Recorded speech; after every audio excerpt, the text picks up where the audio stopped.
Hello guys, और बताइए आप लोग कैसे हैं। आज मैं आप सभी लोग को साउंड दिखा रहा हूँ। ये देखिए, ये 15 इंची बक्सा है। ये देखिए, स्टार में ये हत्था काटा गया है जो पकड़ा जाता है। तो आपको ये साउंड मैं रेडी कर दे सकता हूँ। आपको लेना होगा तो आप हमारे नंबर पे कॉल कीजिए, आपको नंबर मिल जाएगा डिस्क्रिप्शन में। ये देखिए कैसा है साउंड।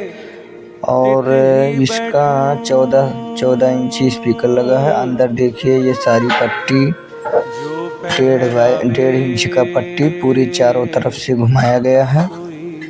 बक्सा पूरी तरह से मजबूत है, बक्से में कोई दिक्कत नहीं है। ये देखिए,